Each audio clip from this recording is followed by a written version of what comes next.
उपनिषदों की कथाएं। उपासना।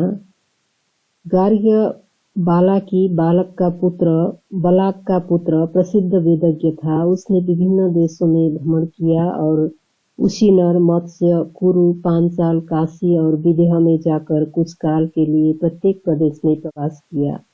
एक बार वह काशीराज अजातशत्रु के पास गया और बोला, मैं आपको ब्रह्म के संबंध में कुछ बातें बताना चाहता हूँ।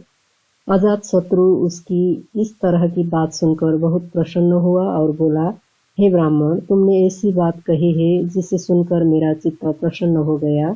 मेरे पास बहुत से लोग आते रहते हैं और मुझे पूर्ण ब्रह्म ज्ञाता जानकर इस बात के लिए तंग करते रहते हैं कि मैं उन्हें ब्रह्म ज्ञान सिखाऊं। एक तुम ही मेरे पास ऐसे आए हो कि मुझसे कुछ सीखना नहीं चाहते बल्कि मुझे सिखाना चाहते हो। मैं तुम्हें इसी बात पर एक सहस्र गाय प्रदान करता हूँ। हालांकि बोला, मैं उस पुरुष की उपासना करता हूँ जो सूर्य में आत्मरूप में विराजमान है। अजातशत्रु ने कहा, इस प्रकार की गर्व भरी बात न कहो। मैं उसे श्वेत वस्त्रधारी विराट रूप मानकर उसकी उपासना करता हूँ। वह सबसे श्रेष्ठ और सब प्राणियों का सिर है। जो उसकी उपासना इस रूप में करता है वह सबसे श्रेष्ठ और प्राणियों का शीर्ष बन जाता है। बालाकी बोला, मैं उस पुरुष की उपासना करता हूँ जो चंद्रमा में आत्मा रूप में विराजमान है।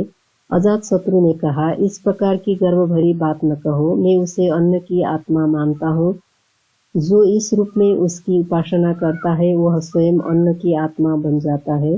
बालाकी बोला, मैं उस पुरुष की उपासना करता हूँ जो बिजली में आत्मा रूप में विराजमान है। अजातशत्रु ने कहा, इस प्रकार की गर्व भरी बात न कहो। मैं उसे सत्य की आत्मा मानता हूँ। जो उसकी उपासना इस रूप में करता है वह स्वयं सत्य की आत्मा बन जाता है। बालाकी बोला, मैं उस पुरुष की उपासना करता हूँ जो वज्र में आत्मा रूप में विराजमान है। अजातशत्रु ने कहा, इस प्रकार की गर्व भरी बात न कहो। मैं उसे शब्द की आत्मा मानता हूँ।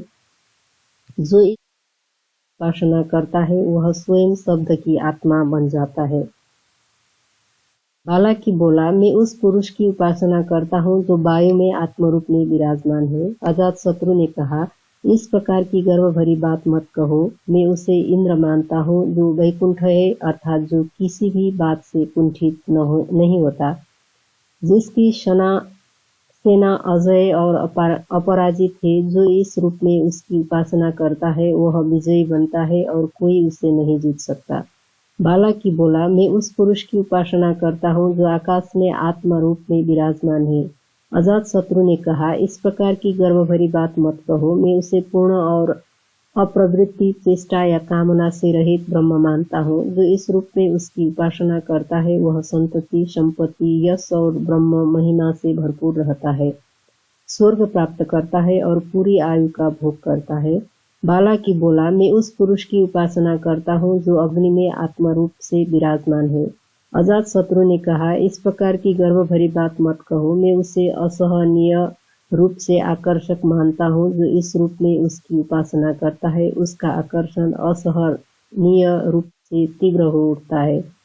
बालाकी बोला, मैं उस पुरुष की उपासना करता हूँ जो जल में आत्म रूप में विराजमान है। अजातशत्रु ने कहा, इस प्रकार की गर्व भरी बात मत कहो। मैं उसे तेज की आत्मा मानता हूँ। जो इस रूप में उसकी उपासना करता है वह स्वयं तेज रूप आत्मा बन जाता है। बालाकी बोला, मैं उस पुरुष की उपासना करता हूँ जो दर्पण में आत्मा रूप में विराजमान है। अजातशत्रु ने कहा, इस प्रकार की गर्व भरी बात मत कहो। मैं उसे प्रतिरूप परछाइयां मानता हूँ। जो इस रूप में उसकी उपासना करता है उसकी संतान उसके सच्चे प्रतिरूप को पाती है। बालाकी बोला, मैं उस पुरुष की उपासना करता हूँ जो छाया में आत्मा रूप में विराजमान है। अजातशत्रु ने कहा, इस प्रकार की गर्व भरी बात मत कहो। मैं उससे पुरुष का द्वितीय रूप और कभी अलग न होने वाला सहचर मानता हूँ। जो इस रूप में उसकी उपासना करता है वह अपने द्वितीय रूप पत्नी द्वारा संतान प्राप्त करता है और स्वयं संतान द्वारा द्वितीय बन जाता है। बालाकी बोला, मैं उस पुरुष की उपासना करता हूँ जो प्रतिध्वनि में आत्मरूप में विराजमान है। अजातशत्रु बोला, इस प्रकार की गर्व भरी बात मत कहो। मैं उसे जीवन मानता हूँ। जो इस रूप में उपासना करता है वह अपने नियत समय से पहले जड़ता को प्राप्त नहीं होता। बालाकी बोला, मैं उसकी उपासना करता हूँ जो शब्द में आत्मरूप में विराजमान है। अजातशत्रु ने कहा, इस प्रकार की गर्व भरी बात मत कहो, मैं उसे मृत्यु मानता हूँ। जो इस रूप में उसकी उपासना करता है वह अपने नियत समय से पहले नहीं मरता। बालाकी बोला, मैं उस सुप्त सोए हुए पुरुष की उपासना करता हूँ जो स्वप्न में विचरता रहता है। अजातशत्रु ने कहा, इस प्रकार की गर्व भरी बात मत कहो, मैं उसे यमराज मानता हूँ। जो इस रूप में उसकी उपासना करता है वह इस संपूर्ण जगत को अपने उपयोग के लिए अपने बस में रखने में समर्थ होता है। बालाकी बोला, मैं उस पुरुष की उपासना करता हूँ जो शरीर में आत्मरूप में विराजमान है। अजातशत्रु ने कहा, इस प्रकार की गर्व भरी बात मत कहो, मैं उसे प्रजापति मानता हूँ। जो इस रूप में उसकी उपासना करता है वह संतति, संपत्ति, यश और ब्रह्म महिमा से भरपूर होता है, स्वर्ग प्राप्त करता है और पूरी आयु का भोग करता है। बालाकी बोला, मैं उस पुरुष की उपासना करता हूँ जो दाहिनी आंख में आत्मरूप में विराजमान है। अजातशत्रु ने कहा, इस प्रकार की गर्व भरी बात मत कहो, मैं उसे वाणी की आत्मा, अग्नि की आत्मा और ज्योति की आत्मा मानता हूँ। जो इस रूप में उसकी उपासना करता है वह स्वयं इन सब की आत्मा बन जाता है। बालाकी बोला, मैं उस पुरुष की उपासना करता हूँ जो बाई आंख में आत्मरूप में विराजमान है। अजातशत्रु ने कहा, इस प्रकार की गर्व भरी बात मत कहो, मैं उसे सत्य की आत्मा, बिजली की आत्मा और तेज की आत्मा मानता हूँ। जो इस रूप में उसकी उपासना करता है वह स्वयं भी इन सब की आत्मा बन जाता है।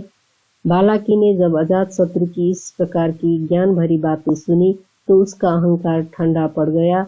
उसे चुप रहते देखकर अजातशत्रु ने कहा, हे बालाकी, क्या तुम्हारे ज्ञान की सीमा यहीं तक है? बालाकी बोला, हाँ, मेरे ज्ञान की सीमा यहीं तक है। अजातशत्रु ने कहा, अकारण ही अपने ज्ञान पर गर्व करना उचित नहीं है। तुम मुझे ब्रह्म ज्ञान बताने आए थे जबकि तुम्हारा ज्ञान इतना सीमित था। सुनो, मैं तुम्हें ब्रह्म संबंधी ज्ञान बताता हूँ। हे बालाकी, जो इन सब भूतों का कारण है, संपूर्ण सृष्टि चक्र का जो करता है वही पुरुष जानने योग्य है। बालाकी ने अजातशत्रु को उसी समय अपना शिक्षक मान लिया और नियमानुसार हाथ में यज्ञ काष्ठ लेकर बोला, आज से आप मेरे गुरु हुए और मैं शिष्य के रूप में आपकी सेवा करना चाहता हूँ। अजातशत्रु ने कहा, यह प्रकृति के विपरीत ही है कि ब्राह्मण को शिक्षा दे, फिर भी मैं जितना जानता हूँ तुम्हें अवश्य बताऊंगा। यह कहकर अजातशत्रु उसका हाथ पकड़कर उसे लेकर आगे चला। एक स्थान पर उन्हें एक सोया हुआ पुरुष दिखाई दिया। अजातशत्रु ने उस पुरुष को संबोधित करते हुए कहा, हे विशाल, हे वस्त्रधारा सोमराज, पर उस पुरुष के कानों तक उसकी बात नहीं पहुंची और वह सोया ही रहा। तब अजातशत्रु ने अपनी छड़ी से उसे हिलाया और वह पुरुष तत्काल जग उठा। तब अजातशत्रु ने बालाकी से कहा, हे बालाकी, क्या तुम जानते हो कि यह पुरुष इस समय कहाँ सोया हुआ था? कहाँ यह सब क्रिया हुई और यह कहाँ से लौट कर आया? बालाकी इस प्रश्न का कोई उत्तर नहीं दे सका। अजातशत्रु ने कहा, हे बालाकी, हृदय की हिता नाम की नाड़ियां हृदय को चारों ओर से छाए रहते हैं। वो उतनी ही एक बाल 1,000 बार चीरे जाने पर होता है। उनमें सफेद, काला, पीला और लाल इन रंगों के बीज वर्तमान रहते हैं।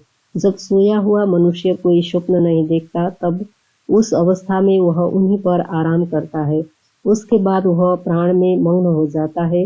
तब उस प्राण में वाणी नाना नामों के साथ प्रवेश करती है, दृष्टि नाना रूपों में के साथ प्रवेश करती है, श्रोत्र नाना शब्दों के साथ प्रवेश करता है और मन नाना विचारों और चिंताओं के साथ प्रवेश करता है। जब वह जगता है तो जिस प्रकार प्रज्वलित अग्नि से चारों ओर चिंगारियां छूटने लगती है, उसी प्रकार समस्त प्राण बिखर कर अपने अपने नियत स्थानों को चले जाते हैं। प्राणों से देवगण चले जाते हैं और देवों से समस्त लोग चले जाते हैं। यही वास्तविक प्राण है और यही प्रज्ञा स्वाभाविक ज्ञान है।